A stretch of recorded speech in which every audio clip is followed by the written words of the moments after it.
You ever watch an actor and think, wait, did she just wake up mid-scene? That's Dakota Johnson in a nutshell. Every role, every line, every look delivered with the same barely audible sigh of someone being mildly inconvenienced by the concept of existing. And yet, she's everywhere, man. Hollywood has decided she's the face of understated performance, when in reality, it's just one long, unbroken mood of, please let me go home. There's something hypnotic about it, though, this blend of monotone melancholy and ironic detachment. It's like watching someone play a character while also judging the movie they're in at the same time. But let's dig in, because Dakota Johnson might just be the most consistent example of having one note and playing it on repeat until the piano keys stop working. Let's start with the obvious one, 50 Shades of Grey. The movie that launched Dakota Johnson's career and simultaneously buried the concept of chemistry. She plays Anastasia Steele with all the emotional engagement of someone forced to perform in a hostage video, although that might not be the best joke considering what goes on in the movie. The character she plays is this shy, curious English lit student drawn into a world of seduction and control. And yet most scenes feels like she's running on 12% battery. She stares blankly, mumbles lines like she's afraid of waking someone, and blinks slowly enough to make you wonder if she's buffering. There's a moment early in the film where Christian Grey tells her, I don't do romance. And the irony is that neither does she. Their dynamic is meant to be this steamy, psychological tug of war, but Dakota approaches it like she's reading the terms and conditions of a dating app. She delivers entire monologues with that detached, faintly irritated tone that sounds like she's ending a phone call politely. It's honestly impressive how little she moves the needle across 3 entire movies. By the time we reach 50 Shades Freed, it's like Stockholm Syndrome. Not in the story, but between her and the script. There's this constant tension between what the material thinks it is, a dark exploration of desire and dominance, and what Dakota plays, a woman trapped in an HR meeting that got weird. She's not even awkward in a charming way, more like the perpetual lip quivering and stuttering of Kristen Stewart, who I'll definitely get to one day. She's just there, existing in soft lighting, whispering her lines like she's afraid of the echo. And it's not that she's bad per se, it's that she's so monumentally uncommitted that the movie accidentally becomes about Christian's midlife crisis instead of her transformation. You don't believe she's being seduced, you believe she's waiting for lunch. Every expression looks like she's internally Googling what emotion she's supposed to be feeling. It's the kind of performance that makes you nostalgic for soap opera acting, because at least that commits. You can actually read the characters. And it works. Just not for the reasons the filmmakers intended. Her deadpan neutrality gives the film this unintentional layer of satire, like we're watching a parody of bad romance tropes in real time. Laughing at that made watching these movies a lot more bearable. There's something almost avant-garde about how unsexy it all is. Even the most intense scenes play out with the emotional passion of a divorced couple signing a lease on a new house. The fact that this performance made her a global name says less about her acting and more about the collective delusion of the mid-2000s. She broke out because she survived. If 50 Shades was proof that Dakota Johnson can make erotic tension feel like jury duty, Persuasion proved she could do the same thing to a Jane Austen adaptation.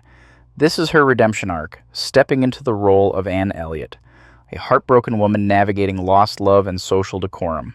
Yeah, I'm falling asleep already too.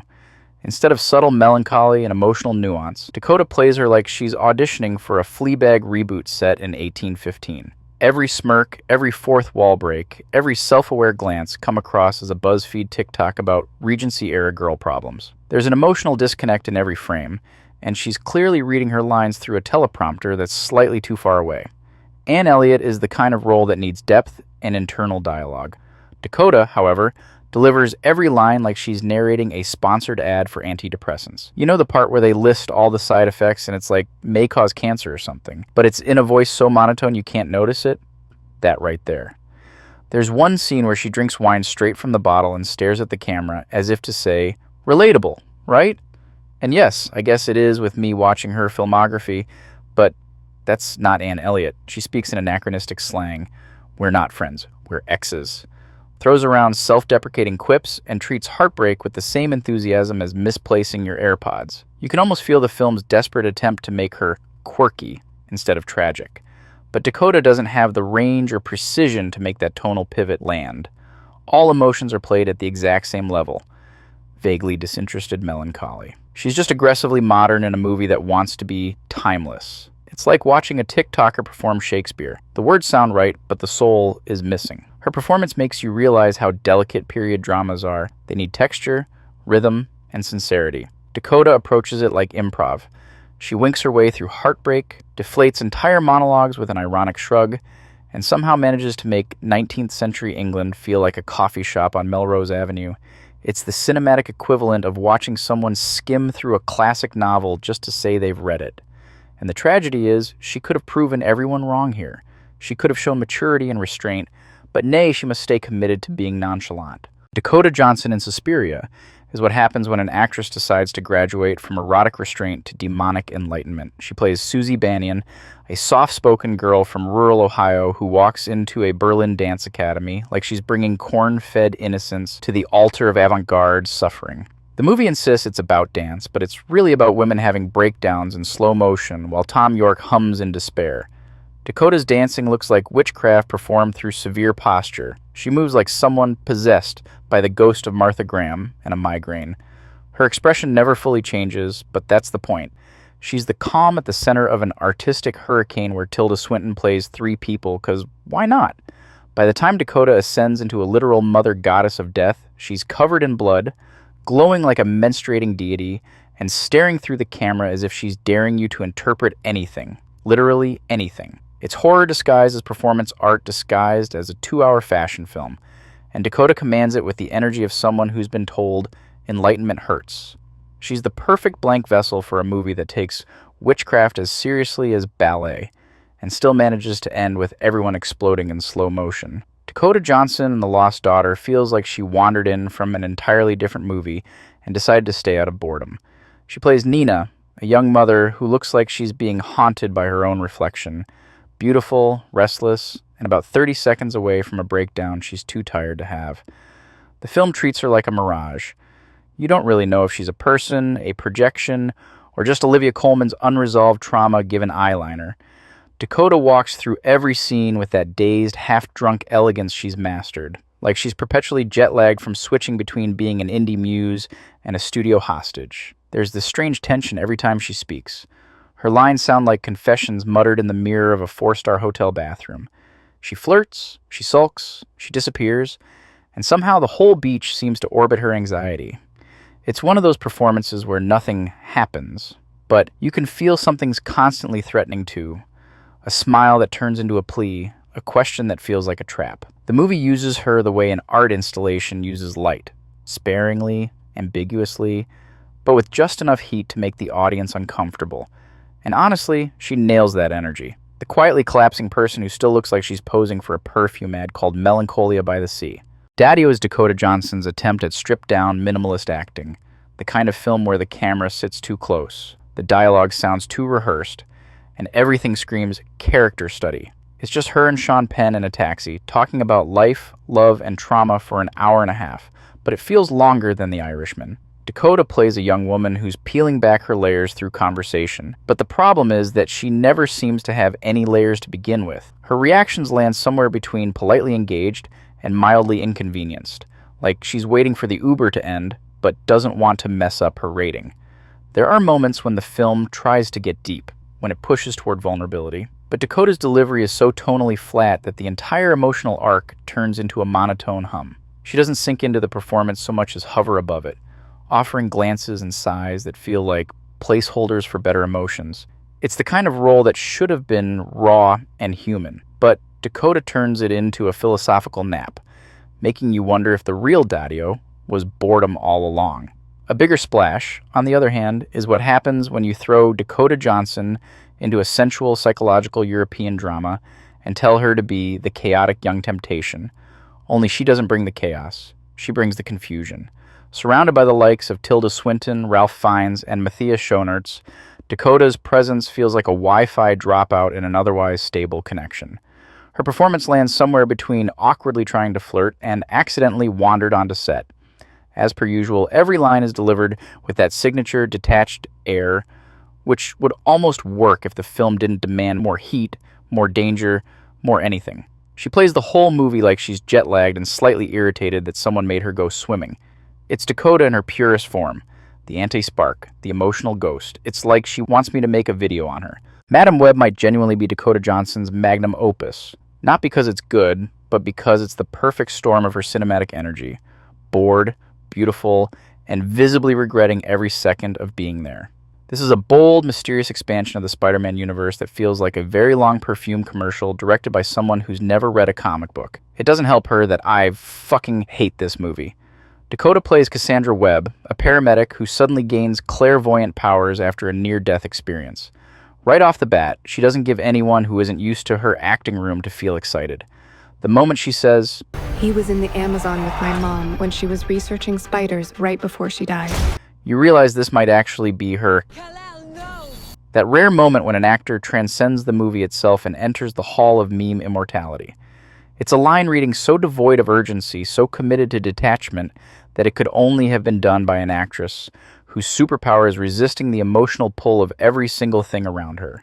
That quote right there will be studied in film schools for generations on how to deliver exposition in the worst way possible. The beauty of Dakota Johnson and Madam Web is that she's playing a superhero who doesn't seem particularly interested in heroism, or acting, for that matter. Every scene feels like she's calculating whether she can finish the take in time to make her flight back to LA. She moves through the movie like she's trapped in a dream sequence she refuses to interpret, talking to characters that don't exist yet about events that haven't happened, all with the enthusiasm of someone trying to cancel a gym membership at Planet Fitness, and just found out how annoying that is. Her performance becomes a kind of anti-acting, a rebellion against the artificial stakes of the genre itself. Everyone else is playing dress-up and spandex and exposition, but Dakota's just there, floating above the chaos. It's a gift, really, the ability to make every line sound like it was written by an algorithm and delivered by someone who knows it. It's like she's figured out a way to use AI in her emotional expressions. In a way, Madam Web completes her cinematic circle. From the quiet self-destruction of The Lost Daughter to the detached sensuality of 50 Shades, Dakota Johnson has always been at her best when she's slightly out of place, as if she's too aware of the absurdity of her own dialogue.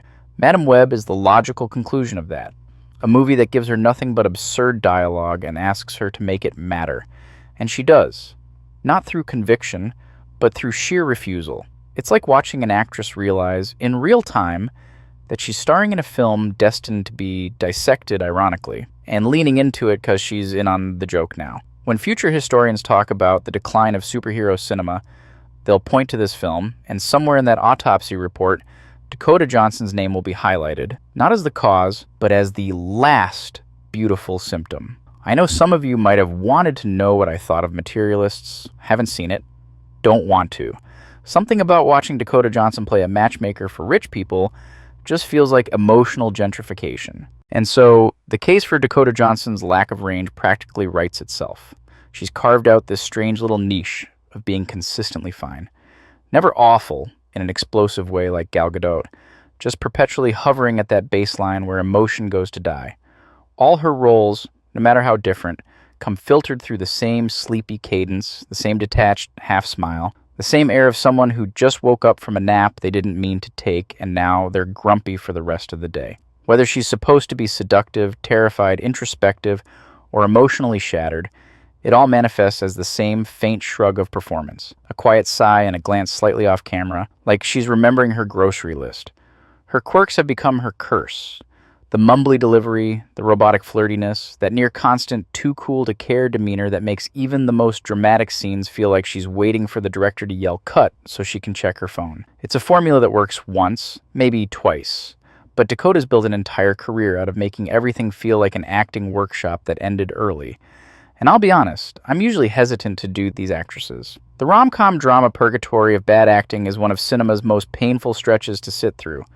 The 50 Shades trilogy alone aged me a decade, especially because I avoided those movies like the plague when they came out. But some sacrifices must be made for the greater good, because when it comes to Dakota Johnson, our favorite emotionally unavailable gal, the reigning queen of beige performances, this wasn't just another critique. It was a public service. A reminder that subtlety and sedation are not the same thing, and that maybe, just maybe, range should extend beyond whispering your lines and staring thoughtfully into the middle distance. So, yes, I did this for you. I endured every muted sigh, every limp delivery, every attempt at mystery that played more like social anxiety, because this was what the people needed. A proper send-off to Hollywood's most consistently unimpressed actress.